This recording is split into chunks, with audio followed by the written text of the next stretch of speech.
My definition of success is peace of mind attained only through self-satisfaction in knowing you made the effort to do the best of which you're capable. And only you as an individual will know whether you did that or not. You can fool others, but you can't fool yourself.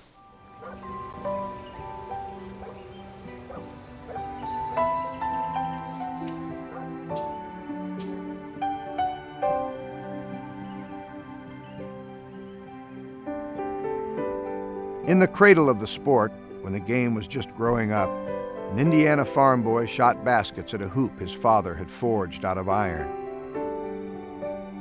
The nearest town was Martinsville, population 4,800, except on game nights when the gym that sat 5,228 was filled every time. In this world, schoolboys could become heroes. And by leading Martinsville High to the Indiana State Championship, Johnny Wooden became a Hoosier legend. He went on to set Big Ten scoring records at Purdue University and was named All-American 3 years running. In Massachusetts, they put him in the Hall of Fame. But back home, it was said he was the king, the idol of every kid with a basketball. In Indiana, that was every kid. 4 decades later, the schoolboy hero had grown into the consummate coach.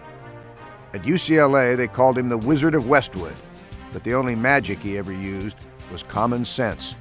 And with undefeated season after undefeated season, he conjured up the greatest dynasty in the history of college sports. No team had ever won more than 4 NCAA championships. UCLA won 7 in a row and 10 in 12 years. Their 88-game winning streak remains the longest ever in any sport at this level of competition. Some call him the greatest coach who ever lived, but what sets John Wooden apart is that even in his 90th year, just winning has never been his standard of success. I coined my definition of success in 1934, and I wouldn't change it today. My definition of success is peace of mind attained only through self-satisfaction in knowing you made the effort to do the best of which you're capable. And only you as an individual will know whether you did that or not. You can fool others, but you can't fool yourself. As long as you know that you made the effort to do the best of which you're capable, there's no failure. You might be outscored in a game, but if you've made the effort to execute to the best of your ability and have done the things that are important to bring that about, then I don't think you fail. It's like reputation and character. Reputation is what others perceive you to be. Character is what you are, and you as an individual are the only one that will really knows what you are. John Wooden graduated from Purdue in 1932, having studied to be an English teacher. But as a famous athlete, he was approached by someone who offered him money to play basketball, 25 years before the NBA was even founded, when playing sports for pay was not considered taking the high road in life. When I graduated from Purdue, I was offered a lot of money, in those days, a lot of money to play semi-pro basketball with a traveling team. It'd just be traveling around all over playing games, and it was a lot of money. And I talked to Mr. Lambert, my coach. Piggy Lambert was a man of as high principles as anyone I've ever known. Very, very high principles. Told him about this. Oh, he says, that's a lot of money. And I, yes. And he said, you going to take it? Oh, I said, what do you mean? He said, what'd you come to Purdue for? I said, to get an education, I think. Did you get it? And I said, well, I hope so. Well, he said, I wouldn't throw it away if I were you, but it's something you have to do yourself. But remember this, you can't play in dirt and not get dirty.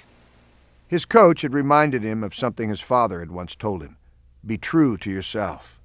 And John Wooden set off on a career teaching, but he soon discovered that some parents and students weren't so dedicated to learning.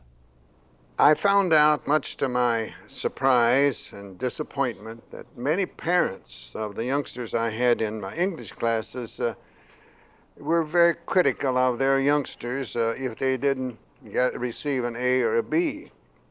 And I didn't like that way of measuring. They would make a youngster or the teacher feel that they had failed if they didn't make an A or a B. Now, our good Lord in His infinite wisdom didn't create us equal as far as intelligence is concerned any more than we're equal as far as size or appearance. Not everyone could earn an A or B, and I had those who didn't earn an A or B that I thought had did very well. I thought they worked hard and made every effort to become the best of which they're capable. So I didn't like that.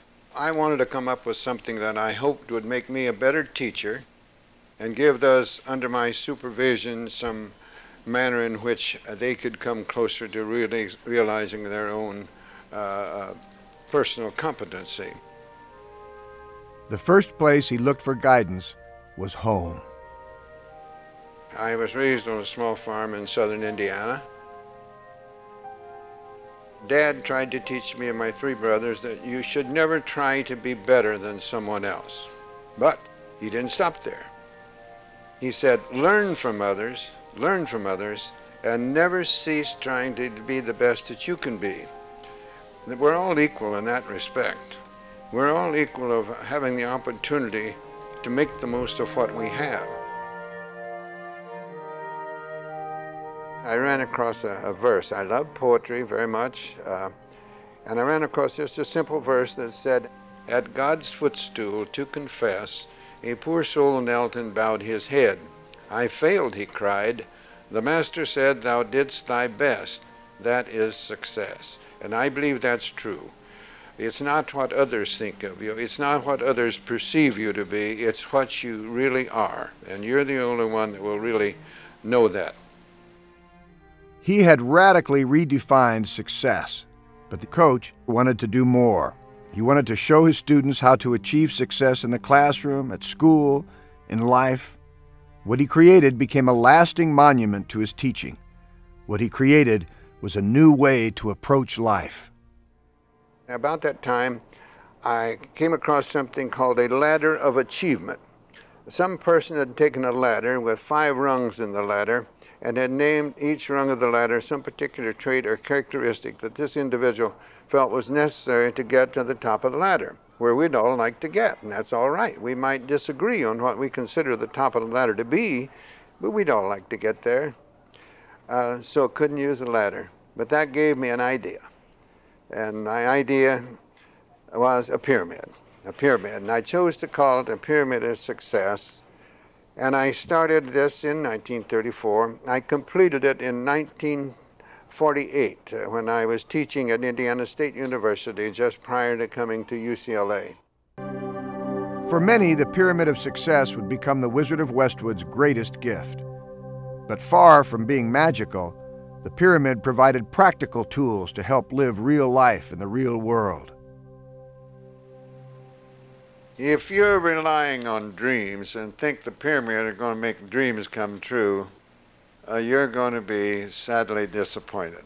I have dreams, but I hope the dreams won't be for physical things to come my way. I'd rather have dreams that where you'd be thought of someone that was considerate of others. Seems like that people talk about dreams and they're dreaming about having more of something or other. Gracious sakes, happiness doesn't come from material things. Happiness comes from the things that can't be taken away from you. All material things get away in time, and if we're just dreaming about material things, then we're going to have this or we're going to have that, I don't think you're ever going to be happy. You're going to have to follow the blocks of the pyramid. You're going to have to work hard, and you're going to have to enjoy what you're doing, and you're going to be considerate of others. You're going to have all those things if dreams are going to become a reality. But I think those that depend on dreams, they're living in a dream world. If any structure is to have any real strength and solidity, it must have a strong foundation. Now, the first idea I had were the cornerstones. One is industriousness.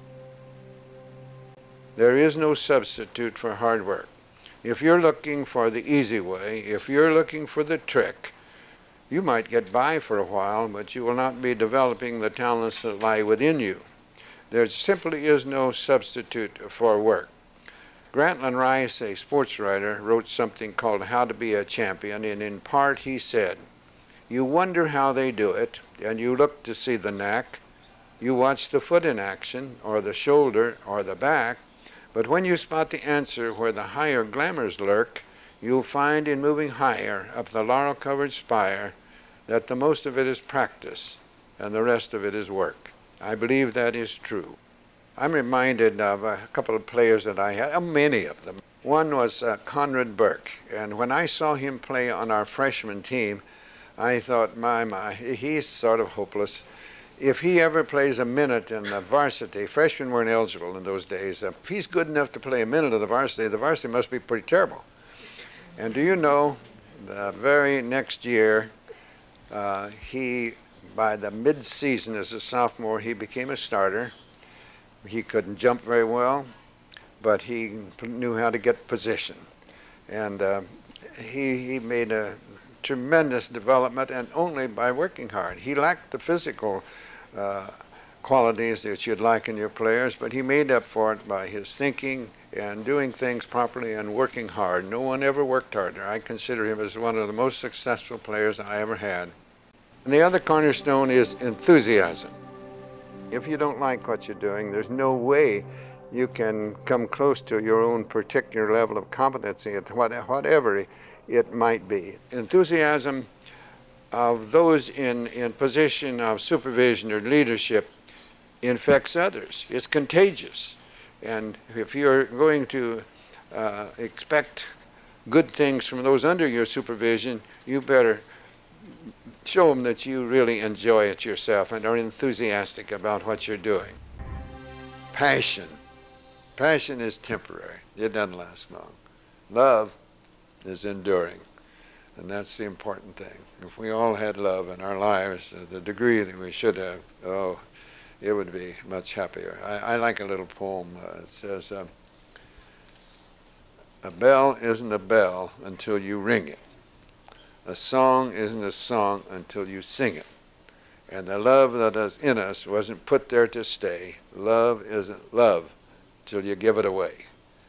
That's the important thing, most important word in our dictionary.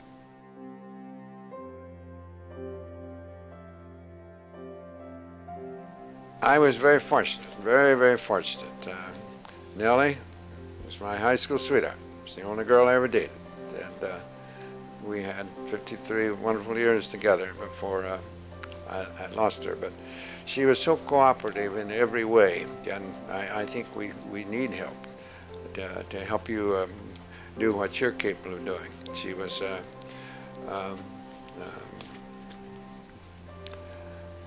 great.